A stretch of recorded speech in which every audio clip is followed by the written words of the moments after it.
Okay, today topic is de Broglie wavelength. De Broglie wavelength for moving electron, moving electron in Bohr orbit. ठीक है ना, ये छोटा सा सब टॉपिक है, डी ब्रॉगली वेवलेंथ का एक छोटा टॉपिक होगा। मान लीजिए कि एक हमारा ये न्यूक्लियस है, सेल है, और इसमें इलेक्ट्रॉन रिवॉल्व कर रहा है। तो जो रिवॉल्विंग इलेक्ट्रॉन है इसका मास है, मास ऑफ इलेक्ट्रॉन, और इसका करस्पॉन्डिंग वेलोसिटी भी है, वेलोसिटी ऑफ इलेक्ट्रॉन। तो इसका जो डी ब्रॉगली वेवलेंथ हम लोग लास्ट क्लास में स्टडी किए थे कि वेवलेंथ, डी ब्रॉगली वेवलेंथ जो होगा that is h by mass into velocity. ठीक है ना। तो अगर मास h तो कांस्टेंट है, h का वैल्यू जो है कांस्टेंट है, 6.6 into 10 to the power -34 joule second होता है, और मास ऑफ इलेक्ट्रॉन भी कांस्टेंट होता है 9.1 10 टू द पावर -31 kg होता है। एंड वेलोसिटी जो है ये सेल के हिसाब से, ऑर्बिट के हिसाब से वेरी करेगा। और जो फर्स्ट सेल में जो वेलोसिटी है that is 2 into 10 to the power 8 centimetre जो है पर सेकेंड जो है होता है। तो इससे तो वेवलेंथ हम लोग कैलकुलेट कर लेंगे, ये थोड़ा सा कैलकुलेटिव होगा।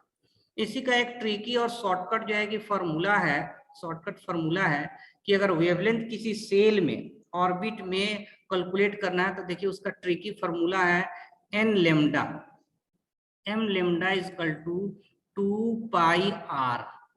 तो ये रेडियस जो है जिस सेल का निकालना होगा, nth सेल का अगर वेवलेंथ निकालना है तो nth सेल का रेडियस होगा।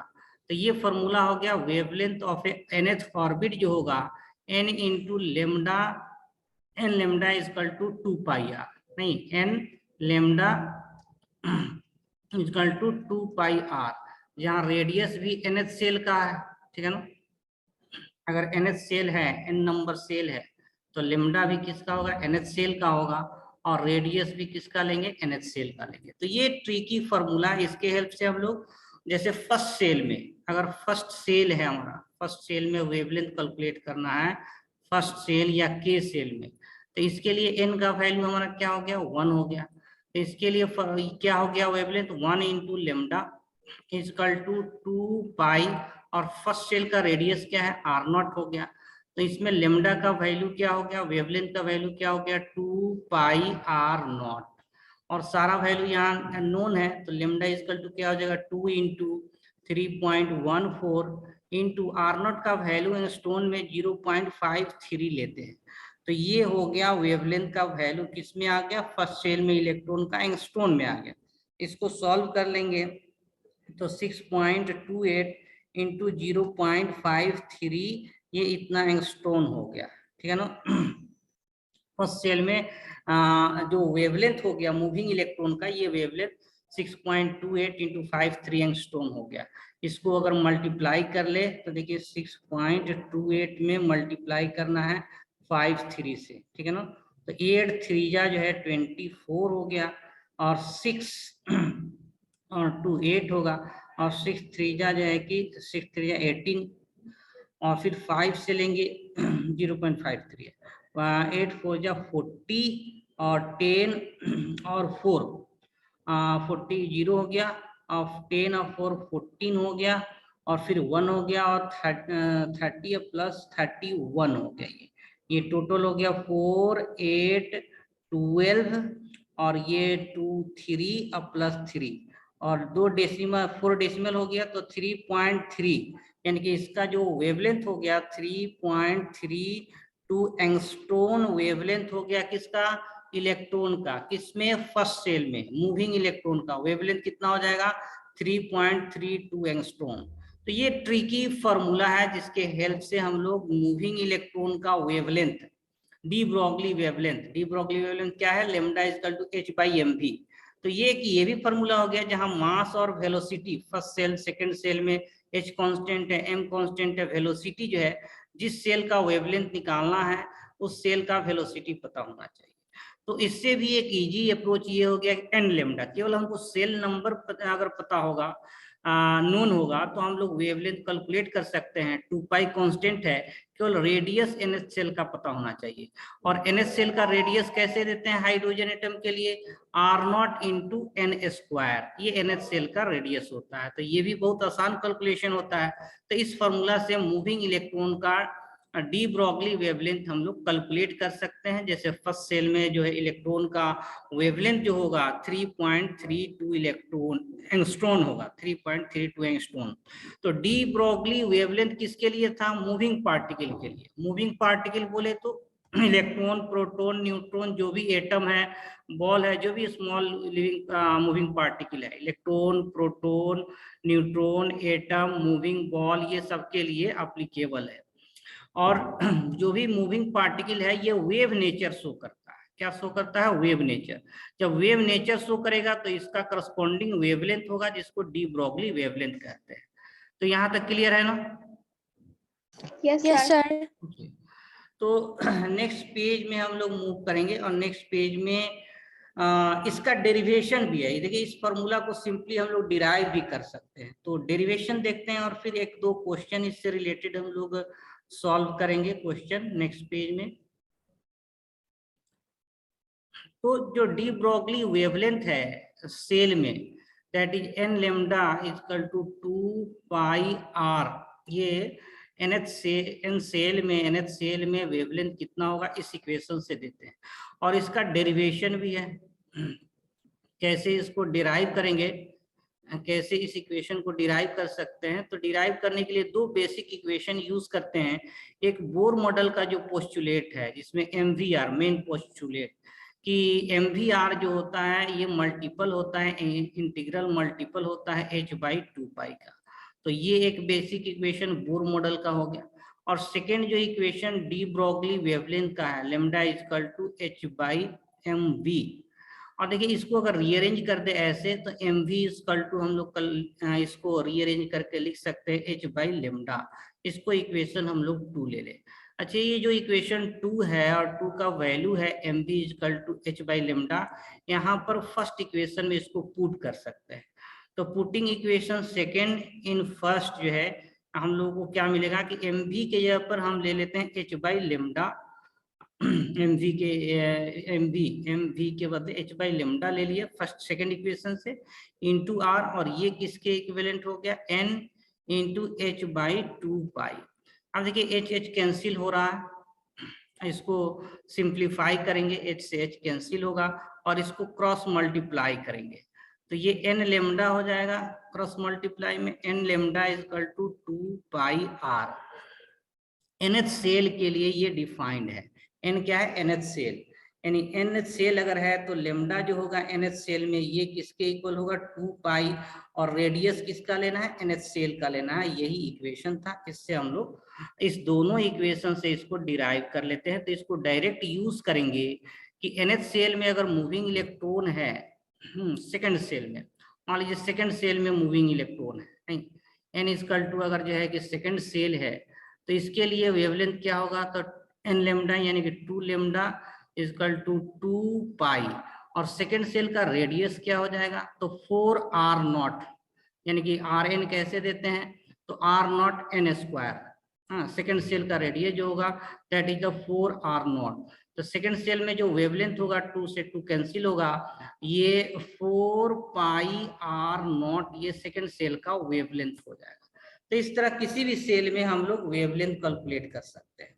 तो हाइड्रोजन के लिए जो सेकंड सेल है, सेकंड सेल बोले तो n इक्वल टू 2, तो इसके लिए formula n lambda equal to 2 pi r n। तो इसमें n इक्वल टू क्या वैल्यू लिए हम लोग, 2 लिए, और r2 सेकंड सेल में रेडियस क्या होता है, 4 आर नॉट होता है। तो ये 2 into lambda equal to 2 pi into 4 are naught, 2 से 2 कैंसिल था, और ये lambda equal to 4 pi R naught आ गया। सेकंड सेल में वेवलेंथ आ गया मूविंग इलेक्ट्रॉन का। क्लियर है यहाँ तक?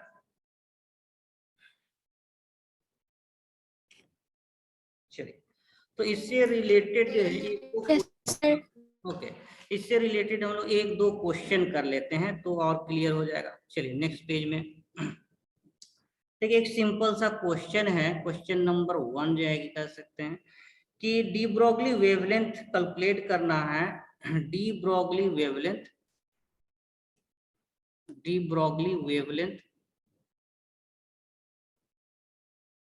associated with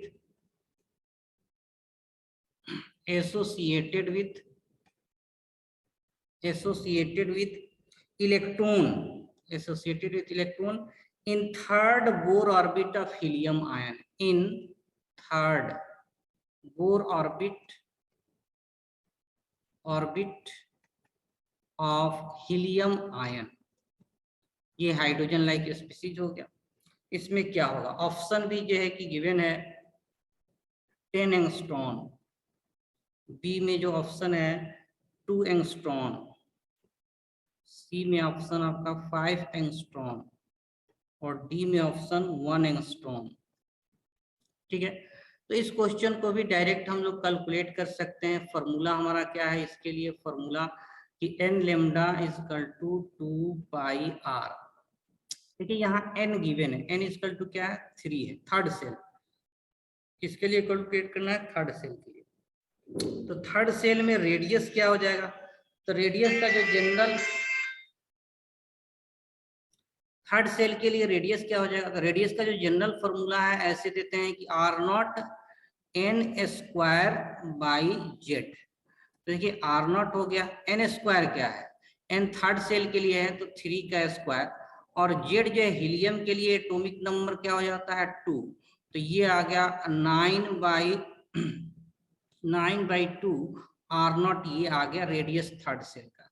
तो बस इस वैल्यू को हम लोग इक्वेशन में जो है कि पुट करेंगे, और इक्वेशन में देखिए वैल्यू को अगर पुट करते हैं, ठीक है ना, इस इक्वेशन में वैल्यू को पुट करेंगे, थर्ड सेल के लिए वेवलेंथ कैलकुलेट करना है, और ये कितना हो गया 2 पाई, और r इक्वल टू कितना हो गया 9/2 r0। देखिए 2 से 2 कैंसिल है, 2 से ये 2 कैंसिल होगा, 3 3 जा 9, ये 3 से कैंसिल हो गया। तो फिर जो बच गया हमारा लेमडा इक्वल टू हो गया आपका 3 पाई r0, ऐसे हो गया 3 पाई r0। अब इसका वैल्यू हम लोग लिखेंगे एंगस्ट्रॉन के टर्म में, क्योंकि r का वैल्यू जो r0 का वैल्यू होता है 0.53 एंगस्ट्रॉन होता है फर्स्ट सेल का रेडियस। तो इसके अकॉर्डिंग जो वेवलेंथ होगा दैट इज 3 पाई का वैल्यू 3.14 इंटू r0 का वैल्यू 0.53 एंगस्ट्रॉन हो गया। इसको सॉल्व करेंगे तो देखिए 3 3 जा 9 है, 9.42 हो गया इंटू 0.53 एंगस्ट्रॉन। देखिए इसको राउंड ऑफ कर लेंगे, अगर इसको 10 ले ले और इसको अगर हाफ ले ले तो 10 का हाफ, ये आंसर इसी से मिल जा रहा है आपका 5 एंगस्ट्रॉन होगा। और एडजेक्ट अगर कैलकुलेशन करेंगे तो इसको गुणा कर लेना है कि मल्टीप्लाई कर देना है, 9.42 में मल्टीप्लाई करना है 53 से, 0.53 से मल्टीप्लाई कर लेना है। तो इसको जब हम लोग मल्टीप्लाई करेंगे तो भी 5 एंगस्ट्रॉन ही आता है। देखिए 3 2 जा ये 6 हो गया, ये 12 हो गया, ये 27, 8 28 हो गया।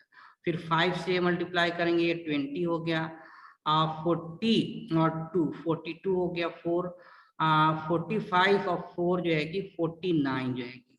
तो ये देखिए 6 2, ठीक है, इसको डिफरेंट कलर से, तो आंसर जो है कि 6 2 8 2 10 0 9 और 2 11 और ये 12, और फिर आपका जो है कि 4 एक 5 पॉइंट जो है कि 2, तो ये आ जा रहा है लगभग 5.2 एंगस्ट्रॉन। तो नियर बाई इसको हम लोग 5 एंगस्ट्रॉन जो है कि ये वैल्यू हो जाएगा, आंसर सी। क्लियर है? Yes sir. इसी टाइप का एक और सिंपल क्वेश्चन कर लेते हैं, नेक्स्ट पेज में मूव कर रहे हैं। नेक्स्ट पेज में देखिए ये सेकंड जो क्वेश्चन है हमारा, सेकंड क्वेश्चन कि इन हाइड्रोजन एटम, किसके लिए हम लोग बात करेंगे यहाँ, हाइड्रोजन एटम के लिए। If x is the radius of first Bohr orbit, यहाँ x रेडियस फर्स्ट सेल का क्या ले रहा है, x is the radius of first Bohr orbit, first Bohr orbit का रेडियट यहाँ x दिया हुआ है। Then de Broglie wavelength of electron in third orbit. Then de Broglie wavelength in third Bohr orbit of hydrogen atom, Bohr orbit। और इसमें option जो है calculate करके नहीं, इसी x के फॉर्म में दिया हुआ है 3 पाई x। बी में ऑप्शन गिवन है 6 पाई x और सी में ऑप्शन जो है 9x/2 और डी में ऑप्शन गिवन है x/2। ठीक है, तो सेम फॉर्मूला से इसको सॉल्व करेंगे हम लोग। फिर फॉर्मूला कि जो n लेमडा है, n lambda equal to 2 pi r, जहाँ n क्या है हमारा थर्ड सेल के लिए कैलकुलेट करना है, और r जो थर्ड सेल के लिए हाइड्रोजन एटम में होता है r0 n स्क्वायर, यानी कि n यहाँ 3 है, r0 3 का स्क्वायर यानी कि 9r0 हो गया। और r0 जो है यहाँ रेडियस फर्स्ट सेल का x के रूप में लेना है, तो इसको हम लोग 9x के रूप में लिखेंगे। इस वैल्यू को हम लोग पुट कर लेंगे, जो इक्वेशन जो है कि फर्स्ट है इसमें पुट करेंगे n लेमडा, यानी कि 3 लेमडा इक्वल टू क्या हो जाएगा 3 लेमडा ये 2 पाई और rn जो है r3 जो है r3 x के टर्म में ये 9x है इंटू 9x। ठीक है ना, 9x हो गया। तो देखिए ये 3 जा 9 कैंसिल हो रहा है, 3 2 जा 6, तो 6 पाई x आंसर हो गया। लेमडा क्या हो गया 6 पाई x, तो ये आंसर इसमें बी करेक्ट होगा, lambda equal to 6 pi x। तो इसको कंप्लीट कैलकुलेट नहीं करना है, x के टर्म में पाई के टर्म में ही आंसर आपको यहाँ बताना था, तो आंसर बी होगा। क्लियर है यहाँ तक? Yes, sir. चलिए Yes, sir. एक लास्ट क्वेश्चन इसी का सिंपल क्वेश्चन दे दे रहे हैं, फिर हम लोग हाइजेनबर्ग अनसर्टेनिटी पढ़ लेंगे। कि देखिए ये कह रहा है कि which of the following list D Broglie wavelength, इसमें बताना है कि लिस्ट डी ब्रॉगली वेवलेंथ किसका होगा। डी ब्रॉगली वेवलेंथ ऑप्शन दिया हुआ है इलेक्ट्रॉन, बी में ऑप्शन है CO2 और सी में option is given SO3 sulphur trioxide, and D में ऑप्शन दिया हुआ है प्रोटोन यानी H+ आयन, प्रोटोन का नाम दिया हुआ है। ठीक है ना, प्रोटोन H+ आयन। तो किसका लिस्ट डी ब्रॉगली वेवलेंथ होगा। देखिए वेवलेंथ क्या है डी ब्रॉगली का H/mv, तो H तो कांस्टेंट है, वेलोसिटी के बारे में कुछ नहीं मेंशन है, तो यहाँ v को हम लोग बाय डिफॉल्ट कांस्टेंट मान लेंगे। मान लीजिए सबका वेलोसिटी अगर इक्वल हो जाए तो वेवलेंथ जो है इनवर्सली प्रोपोर्शनल टू मास होता है।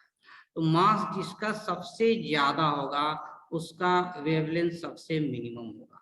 देखिए सबसे मास जो ज्यादा है ये SO3 का हो गया, SO3 का 80 हो जाएगा, तो SO3 का मास सबसे ज्यादा है तो वेवलेंथ सबसे कम होगा। डी ब्रॉगली वेवलेंथ सबसे लीस्ट होगा SO3 के लिए, तो wavelength inversely proportional to mass अगर वेलोसिटी कांस्टेंट होगा। So this is all about de Broglie wavelength. Now we will discuss about Heisenberg uncertainty principle. तो नेक्स्ट पेज में मूव कर रहे हैं। देखिए हाइजेनबर्ग का जो अनसर्टेनिटी प्रिंसिपल है, Heisenberg uncertainty principal,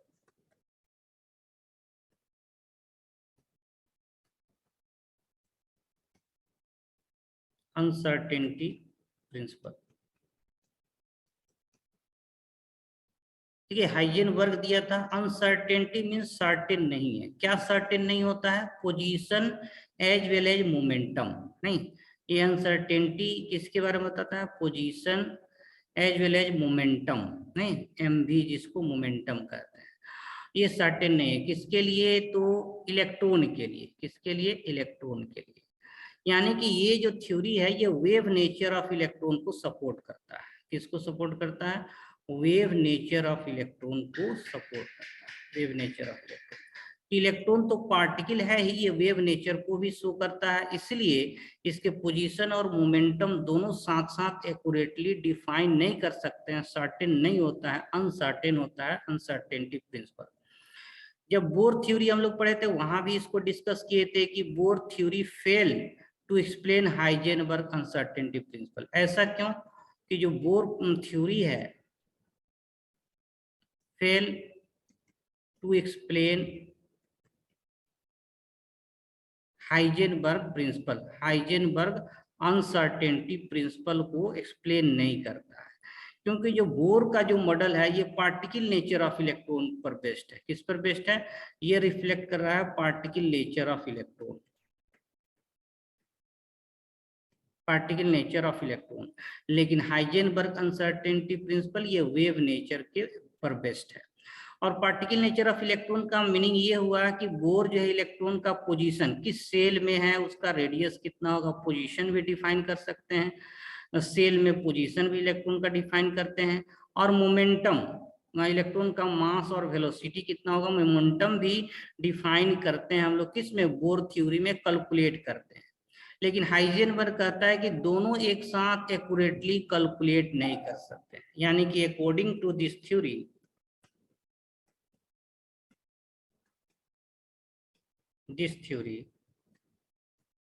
the position and momentum as well as momentum, position as well as momentum of moving electron cannot be determined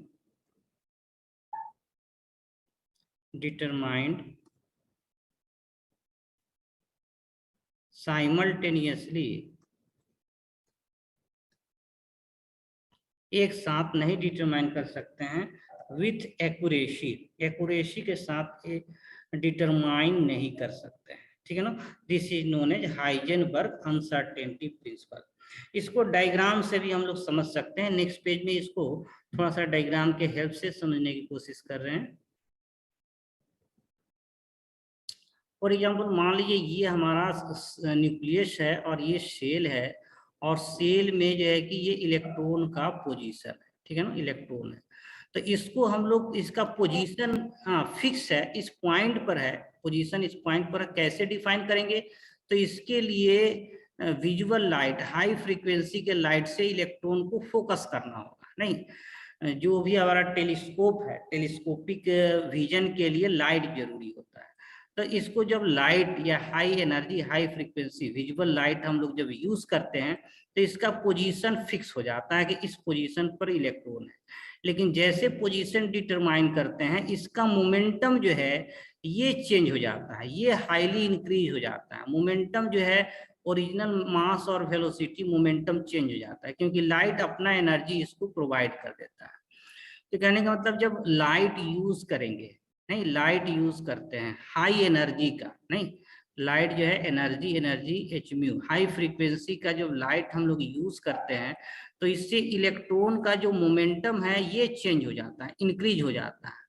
electron का जो मोमेंटम है ये इंक्रीज कर जाता है, इंक्रीजेज, ग्रेटली इंक्रीजेज, यानी चेंज कर जाता है। यानी कि अब मोमेंटम एक्यूरेट नहीं रहा, सर्टेन नहीं रहा, ये मोमेंटम जो है कि क्या हो गया, अनसर्टेन हो गया। यानी कि मोमेंटम जो है क्या हो गया, इंक्रीज कर जाता है, इंक्रीजेज, मोमेंटम इंक्रीजेज, यानी कि ये अनसर्टेन हो गया। कब? जब हम लोग लाइट के हेल्प से इलेक्ट्रॉन का पोजीशन डिफाइन करते हैं। तो पोजीशन तो पता चल जाता है, पोजीशन जब एक्यूरेट होगा, नहीं पोजीशन जब हमारा एक्यूरेट होगा, सर्टेन होगा, पोजीशन जब हमारा एक्यूरेट और सर्टेन होगा तो मोमेंटम क्या हो जाता है, अनसर्टेन हो जाता है।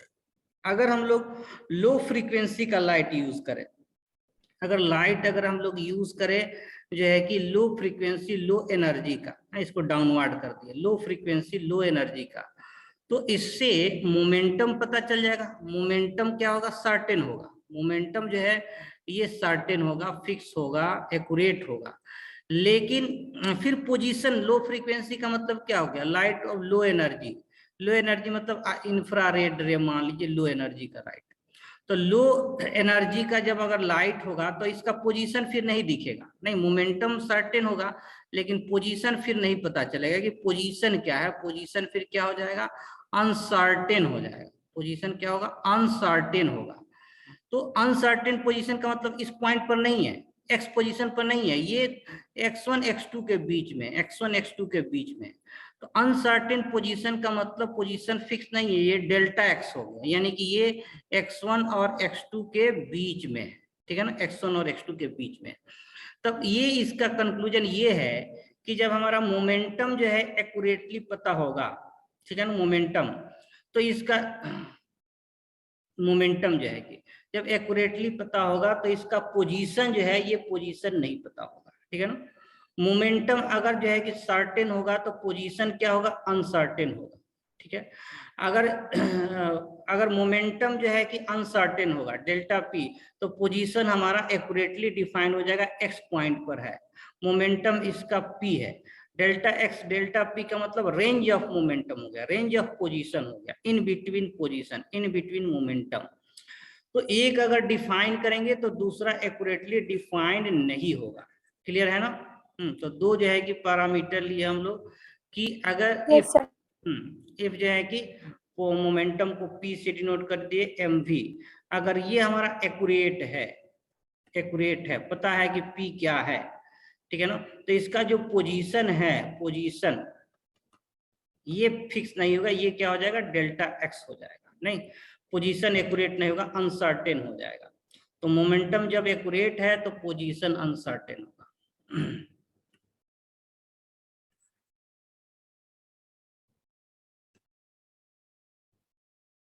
पहला सिचुएशन क्या है कि पोजीशन मोमेंटम जब पी है यानी कि एक्यूरेट है, सर्टेन है, सर्टेन है, सर्टेन है, तो पोजीशन अनसर्टेन हो जाएगा, पोजीशन क्या होगा, अनसर्टेन होगा।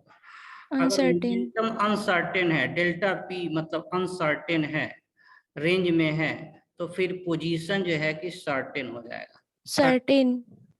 ठीक है।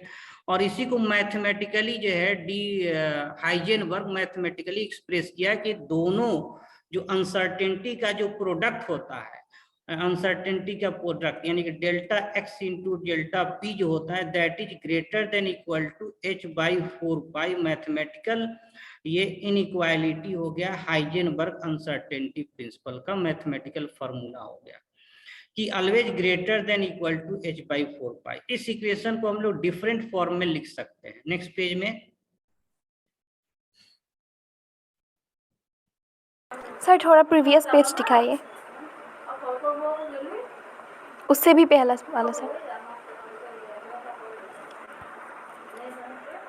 Okay sir. तो ये कह रहे थे कि जो हाइजेनबर्ग का मैथमेटिकल फॉर्म है, हाइजेनबर्ग इनइक्वालिटी कहते हैं, नहीं, हाइजेनबर्ग जो है, हाइजेनबर्ग इनइक्वालिटी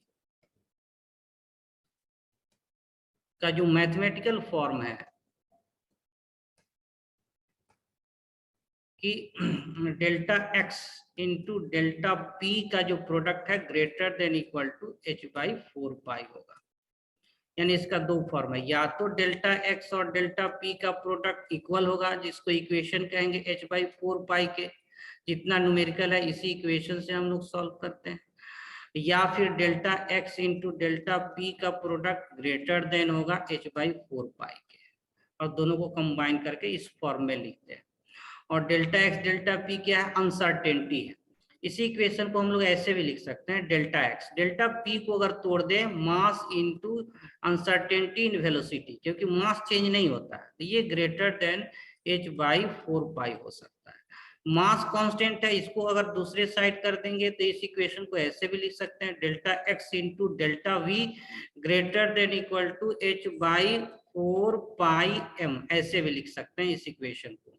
एक इसका और फॉर्मेट आता है 4 नंबर, इस इक्वेशन को ऐसे भी लिख सकते हैं, delta E into delta T time और एनर्जी, ये भी greater than equal to h by 4 होता है, 4 h बाई 4 हो जाता है, h बाई 4 और ये जो इक्वेशन है 4, ये फर्स्ट से ही डिराइव होता है। कैसे डिराइव होता है, देखिए जो फर्स्ट इक्वेशन है हमारा delta x into delta P greater than equal to h by 4 ये जो फर्स्ट इक्वेशन है h बाई 4 के ग्रेटर है। देखिए इस इक्वेशन में p से इस left hand side delta t से ऊपर नीचे हम लोग मल्टीप्लाई करते हैं, यानी इस इक्वेशन को अगर ऐसे लिखे कि delta x into delta P into delta T divided by delta T. T से मल्टीप्लाई भी कर दिए, डिवाइड भी कर दिए, तो वैल्यू चेंज नहीं होता है, सेम वैल्यू से ऊपर नीचे मल्टीप्लाई कर दिए, क्योंकि डेल्टा टी कैंसिल हो जाएगा। अब देखिए delta P by delta T जो है rate of change of momentum होता है, जिसको फोर्स कहते हैं। हाँ, जिसको फोर्स कहते हैं, यानी कि ये हम लोग फिजिक्स में पढ़ते हैं, रेट ऑफ चेंज ऑफ जो मोमेंटम होता है दैट इज फोर्स। तो इसके डेल्टा एक्स इसको लिख सकते हैं delta P by delta T को, ये फोर्स हो गया इनटू डेल्टा टी, और ये greater than equal to H by 4 pi हो गया। अब देखिए फोर्स इनटू डिस्प्लेसमेंट ये वर्क डन होता है, जिसको एनर्जी के टर्म में लिख सकते हैं, एनर्जी यानी कि delta E into delta T जो है ये greater than equal to H by 4 pi. तो ये सारा जो है कि हाइजेनबर्ग इक्वेशन का ही डिफरेंट फॉर्म है, नहीं ये फर्स्ट जो है कि second third fourth different form में हम लोग इसको लिख सकते हैं। जहां डेल्टा एक्स क्या है, डेल्टा क्या है, अनसर्टेनिटी। डेल्टा किसको रिप्रेजेंट करता है, अनसर्टेनिटी, अनसर्टेनिटी को रिप्रेजेंट करता है। अगर x है तो पोजीशन में अनसर्टेनिटी, p है तो मोमेंटम में, v है तो वेलोसिटी में, e है तो एनर्जी में। डेल्टा किसको रिप्रेजेंट करता है, अनसर्टेनिटी को रिप्रेजेंट करता है, अनसर्टेनिटी को रिप्रेजेंट करता है। यहाँ तक क्लियर है, यहाँ तक क्लियर है ना? Yes sir. ओके, तो नेक्स्ट पेज में हम लोग मूव कर रहे हैं और इससे रिलेटेड एक दो न्यूमेरिकल क्वेश्चन कर लेते हैं, तो ये आज का हमारा सेशन कंप्लीट होगा। नेक्स्ट पेज में तो देखिए ये कह रहे थे कि डेल्टा एक्स क्या हो गया, अनसर्टेनिटी इन पोजीशन, अनसर्टेनिटी इन पोजीशन कि पोजीशन सर्टेन नहीं है, x1 x2 के बीच में है। वैसे ही डेल्टा वी जो होगा uncertainty in velocity, delta P अगर लिखते हैं तो अनसर्टेनिटी इन मोमेंटम, डेल्टा अगर ई डिनोट कर रहे हैं तो अनसर्टेनिटी इन एनर्जी, डेल्टा टी अगर है delta T uncertainty in time, ये अनसर्टेनिटी हो गया। और इससे सबसे सिंपल जो है टाइप का क्वेश्चन ये बनता है कि मान लीजिए फर्स्ट केस में कि डेल्टा एक्स 0 है, टेंस टू 0, यानी कि अनसर्टेनिटी 0 है, तो ये क्या हो गया कि सर्टेनिटी इन पोजीशन हो गया, सर्टेनिटी हो गया, सर्टेनिटी इन पोजीशन कि पोजीशन फिक्स हो गया, किस पॉइंट पर है ये फिक्स है। तो अगर डेल्टा एक्स 0 होगा ना तो अनसर्टेनिटी इन मोमेंटम इन्फिनिटी हो जाता है, इनफाइनाइट हो जाता है, यानी कि बहुत ज्यादा इंक्रीज कर जाता है। जैसे देखिए डेल्टा एक्स अगर 0 है तो डेल्टा पी, ठीक है ना, तो डेल्टा पी जो है कि हमारा क्या हो गया, h बाई 4 पाई, और ये 0 हो गया, डेल्टा एक्स 0 हो गया, तो ये इन्फिनिटी हो गया। तो अगर अनसर्टेनिटी इन पोजीशन 0 है, यानी कि सर्टेन है पोजीशन, तो अनसर्टेनिटी इन मोमेंटम बहुत ज्यादा, मोमेंटम बहुत ज्यादा इंक्रीज कर जाएगा, इनफाइनाइट हो जाएगा। या फिर ऐसे कहें कि अनसर्टेनिटी इन मोमेंटम अगर 0 है तो अनसर्टेनिटी इन पोजीशन जो है ये इनफाइनाइट हो जाएगा, इनफाइनाइट हो जाएगा। तो ये दो इनइक्वालिटी जो है कि ध्यान रखना है, ये क्वेश्चन के रूप में भी पूछा जाता है। चलिए नेक्स्ट पेज में इससे रिलेटेड कुछ क्वेश्चन हम लोग कर लेते हैं।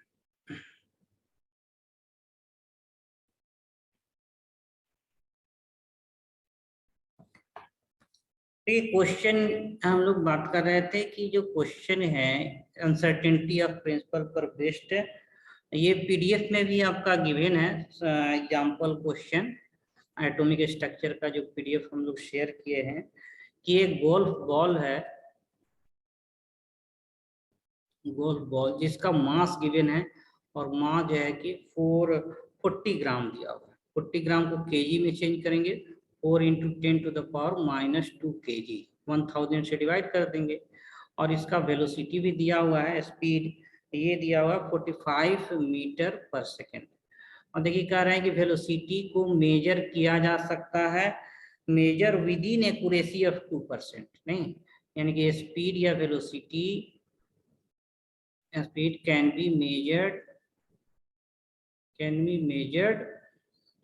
within accuracy of 2%, within accuracy of 2%। इसका मीनिंग ये हुआ 2% तक एक्यूरेसी है, इसका मीनिंग ये हुआ कि अनसर्टेनिटी इन जो वेलोसिटी है, अनसर्टेनिटी इन जो वेलोसिटी होगा, अनसर्टेनिटी इन वेलोसिटी, ये 2% ऑफ ओरिजिनल वेलोसिटी होगा या गिवन वेलोसिटी होगा। ये अनसर्टेनिटी 2% ऑफ ओरिजिनल वेलोसिटी, और ये कितना है, यानी कि डेल्टा वी का जो वैल्यू है 2% ऑफ 45 मीटर पर सेकेंड, यानी कि ये हो गया 2/100 इंटू 45, यानी 90/100, यानी 0.9 मीटर पर सेकेंड अनसर्टेनिटी होगा वेलोसिटी में, 2% एक्यूरेसी के साथ मेजर कर सकते हैं। अब डायरेक्ट हम लोग फॉर्मूला यूज कर सकते हैं। इसमें कह रहा है कि अनसर्टेनिटी इन पोजीशन निकालना है, डेल्टा एक्स का वैल्यू क्या होगा ये कैलकुलेट करना है। तो हाइजेनबर्ग प्रिंसिपल के हिसाब से जो डेल्टा एक्स है, ठीक है ना, into delta we into mass, ये जो है कि इक्वल टू h/4 इस इक्वेशन को हम लोग यूज करेंगे, और यहाँ से डेल्टा एक्स कैलकुलेट करना है, तो आपका वैल्यू हो जाएगा h/4 into uncertainty in velocity into मास।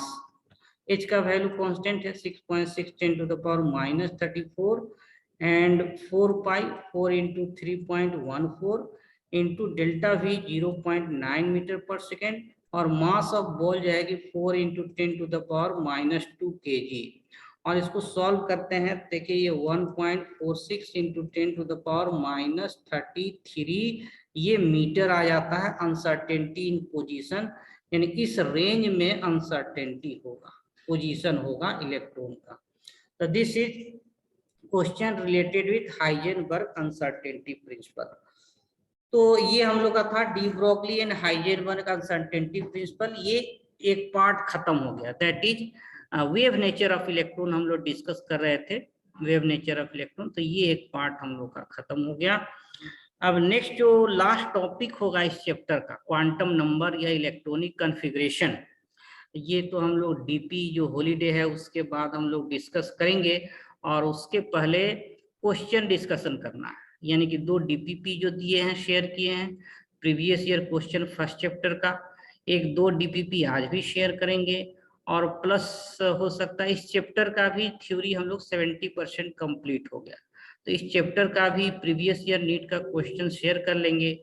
तो जो 3 डेज हॉलीडे है इसमें आपको ये सारा क्वेश्चन अटेम्प्ट लेना है।